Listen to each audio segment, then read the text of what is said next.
Okay, so here I am requesting my police file again from the Montgomery County Police. I have literally requested my Montgomery County Police file at least a dozen times. Okay, and I'm going to say six of those times I requested it. Six or more of those times I requested it via certified mailing, tracked certified mailing, so that they couldn't deny that they received it, so that they had to respond. The other times, I lived in Montgomery County. I grew up in Montgomery County, Maryland, and for at least the first 20 or 30 years, all of the crimes described, all of the victims, all of the financial crimes occurred in Montgomery County, and I was a key player. Basically, the scheme is any witness to any crime would be accused of sexually assaulting me and then arrested under this false charge, and then most of the time they would be murdered. Okay, so who are some of the people who were falsely arrested for sex crimes? Well, my grandmother and my aunt. Okay, and this was confirmed in Vermont. My sister went to school on my money. She got her first master's degree in Vermont with her best friend Dee from across the street. And so as we were leaving Vermont, there was a big stink. I was trying to run away. I was trying to get away from them. And a police officer, he stopped, and I was making complaints. And I was young. I was 11 or 12 or so, around 12, I'd say, maybe 13.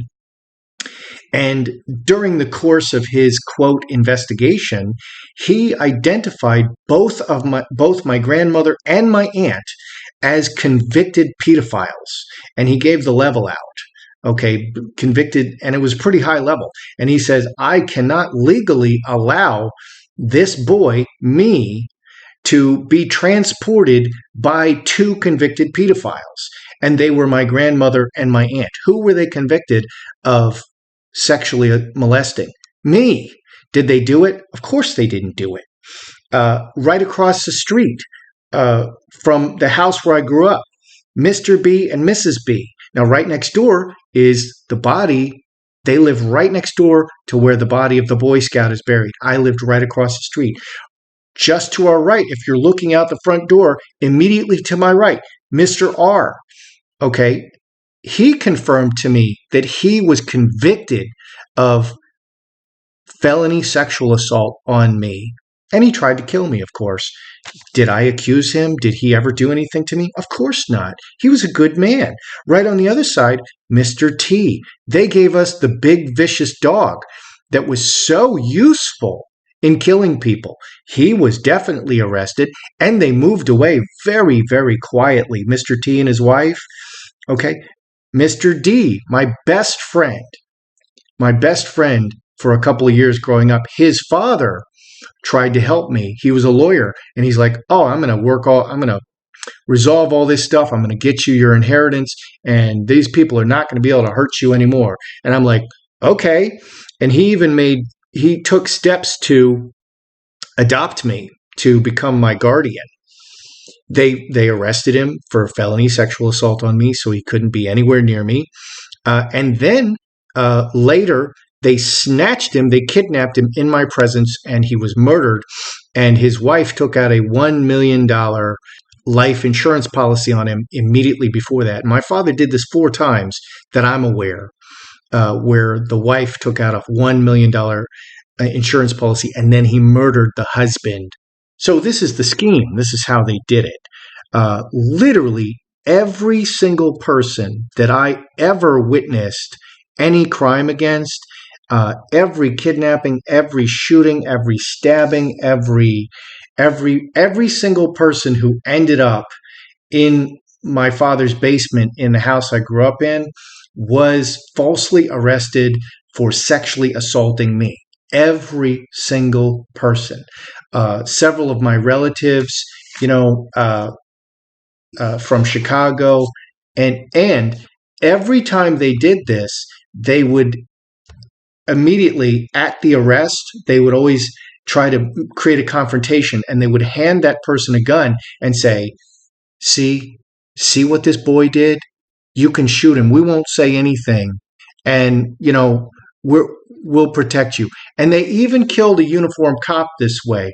My sister and her friend Dee across the street and another girl, they ended up raping me for like an hour in her bedroom, where I ended up, that became my room. And I ended up sleeping on the mattress where they raped the boy. So I was raped in that room for like an hour. And my sister was taking a photography class.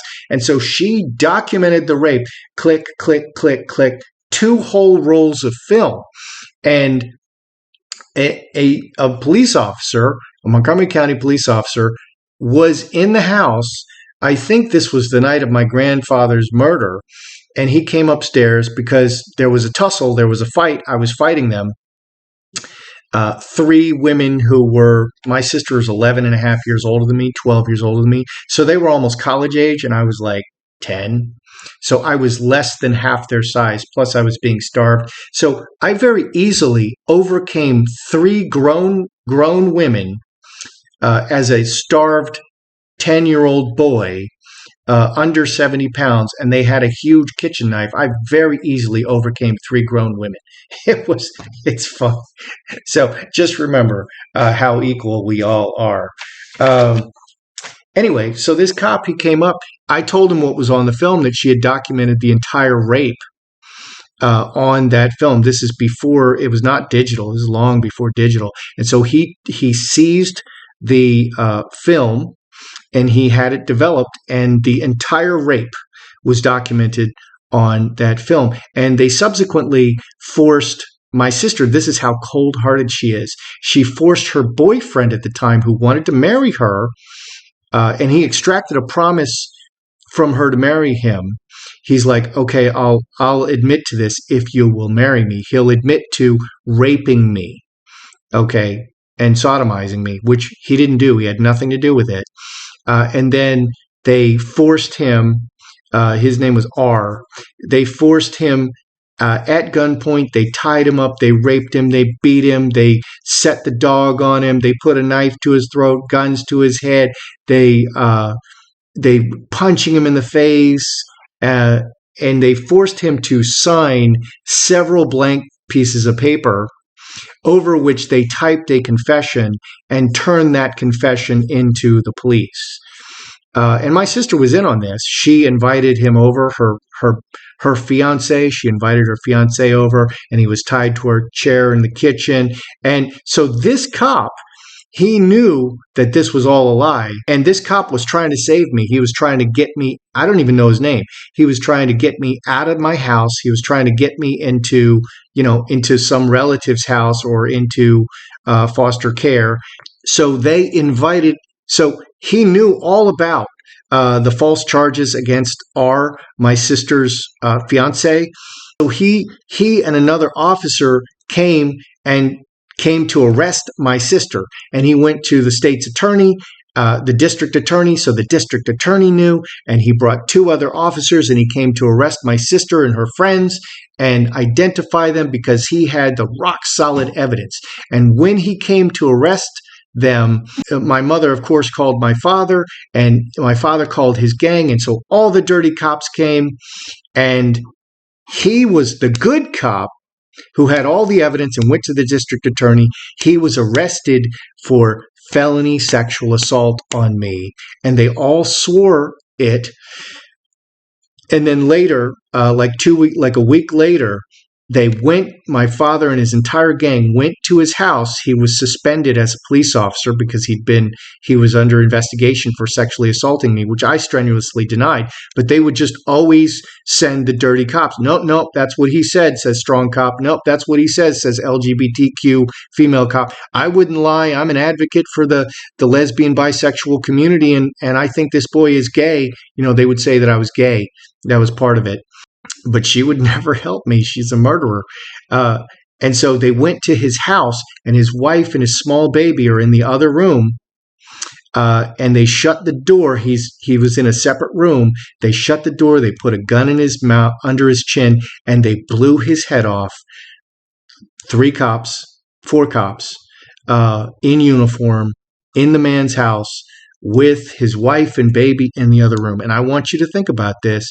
The cops, the real cops, are there real cops? The real cops will not even prosecute these monsters who went into a good police officer's home and murdered a good falsely convicted him of crimes, and everybody knew. This is Montgomery County, Maryland. And then they murdered him in his house with his young wife and his baby, who was not even walking yet, in the other room. And the wife was really pissed. She's like, he didn't commit suicide.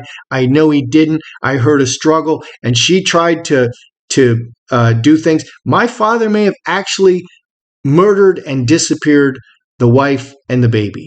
I'm not sure, because he did this to a whole bunch of families. My father and his gang killed entire families.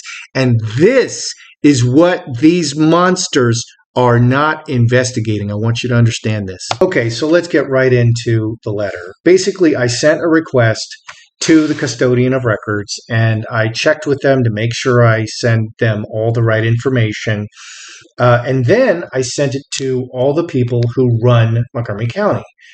Sidney Katz, he runs the district where I grew up. Hans Reimer, Will Jawando, Evan Glass, Gabe Albornoz. Okay, and I'm basically been hammering them, and I've been calling some of their people that work for them, like their chiefs of staff, and I've been talking to them, and I'm trying to get an investigation. And of course, you saw the video where they pretend like, oh, we don't know what you're talking about. Those 4 officers don't currently work here, and they left the word currently out, like I'm just making this up. Monsters. Okay, so let me read you this letter that I sent to the people who run Montgomery County, who are political people. I've requested my complete police file again. I've been requesting it for 30 years. Unfortunately, I sent it out in a rush, and I forgot to request it certified. I've previously requested my police file from the Montgomery County Police over a dozen times, both at the window in person and via mailings, and many times via certified mailings. I became so frustrated, I went repeatedly to the window and asked the supervisor of records, a middle-aged, slim black woman, many questions. She was polite at first. She informed me that there were countless records associated with my police file. Surely I did not want all of them. And what she did is she pulled my record. She took my name and date of birth, and she pulled my records up on the screen, and she was looking at them as I was talking to her. So she says, surely I didn't want all of them. Yes, I insisted. I want all of them. I need to know what's there. But many of the files are very old, and most of the records are in the archives, she said. Surely you don't want us to go into the archives to retrieve those records. Yes, I said. I want all of the records from my police file. But there's a charge for each record we pull from the archives. Oh, how much? I asked. The charge is $5 for each record pulled, she said. I watched as she flipped through pages and pages and pages of records of my police file on her screen, counting quickly, and then did some quick calculations in her head. Just what I count here, she pulled out her calculator. That comes to $195. She smiled, certain that she had won. Surely you don't want all those records. So literally right in front of me, she flipped through at least 10 pages of records, okay, that are directly attached to my police file. What are those records? These are people who were falsely arrested in my name for sex crimes against me, none of whom did I accuse, none of whom committed these crimes. I laughed. I said, oh no, $195? Where will I ever find so much money? Yes, I insisted. I want all of the records. I will pay you now, and I will wait while you pull them. Do you take a credit card?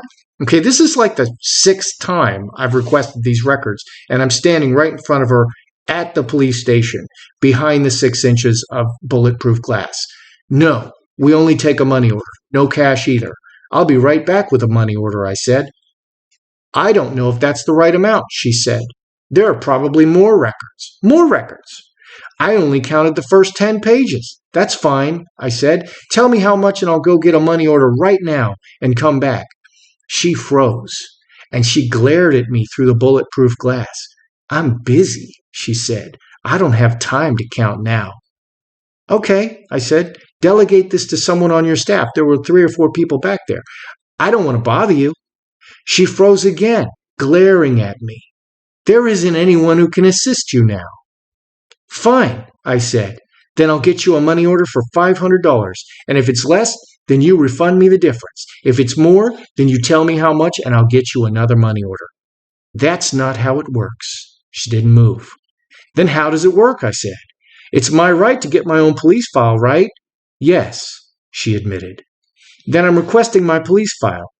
She told me she would not pull my police file, and if she ever saw me again, she would have me arrested for threatening her through the 6-inch bulletproof glass. I requested my police file another 3 to 6 more times after this via certified mailing. I never received anything, and I never returned to the window. Okay, they don't throw these records away. They have all of them. Okay, and there are extensive records also in Prince George's County. I've requested repeatedly from there. In Anne Arundel County, I've requested repeatedly from there. And in Arlington County, I don't know if I requested from Arlington County, and in Washington, D.C. Extensive records. Why? Because these people are always attacking me with guns, always falsely arresting people in my name. That's how the scheme works. Okay, continuing. What do I believe is in my police file? I don't have a criminal record, and I worked 25 years in the federal government, and I have several security clearances. In fact, my last security clearance was when I put in my retirement papers. So literally 2 weeks before I walked out the door retired, and boy, there was a 5.5-hour cluster F of me trying to get out the door, okay, just to retire, because they weren't going to let me go because I'm the guy. They got to keep me around, and they got to know where I am at all times, and they're not ever going to let me go. And for 5 years after I retired, they followed me and tried to murder me. And I'm sure they haven't given up. So I don't have a criminal record, and I have multiple security clearances, the last one right when I was retiring. They spent another $25,000 to see if they could dig up anything to stop me from retiring. So what's in my police file? Well, there are countless innocent people who were accused and falsely arrested for committing sex crimes against me by my father and his criminal gang. Literally, my father would just walk around, beat the crap out of me, urinate on me, put a gun to my head, stub out cigarettes on my body, sick the dog on me, yank my pants down, and rape me in front of people. And then he would look at people and he'd say, "Do you have a problem with this?" And then he would just snatch them and murder them. How would he snatch them? He was a police officer, and he would arrest that person falsely for sexually assaulting me while he sexually assaulted me in front of them and beat me and stubbed out cigarettes on me. Because these witnesses were accused of sex crimes, and I would be considered a special victim, okay, CSI Special Victims Unit, remember that? I would never have to show up in court. I would never have to make a formal statement. The police, my father had a police gang, 4 police officers and more. The police would swear out a statement on my behalf, especially as a child, and the state itself would prosecute these crimes on behalf of the people. Most of the accused were later murdered. So my police file will provide a good starting list of the victims buried on the 8 properties identified and murdered by my father's police gang. So literally, the dirty cops in the gang would swear they would prosecute this poor victim on behalf of the state. I, as the, quote, victim, would never have to show up in court, would not even have to swear out a statement, but they would swear out statements and pretend that I swore out those statements and swear that I swore those statements, okay? And all of this would happen completely in the dark, and then they would murder these people. And usually they would murder them before they got to court. So here's the end of my letter. I request that these these county executives, I request that you follow up with police records and ensure that I am sent my entire police file. No excuses, no stalling. Failure to provide my police file in its entirety represents additional RICO crimes. I mailed the request on Friday, October 9th, 2020. The record should have it no later than Tuesday, October 13th. Please obtain a copy of my police file for yourself and review the contents carefully. There will be at least 10 pages of it. I can't wait to see it. I've been waiting 30 years now.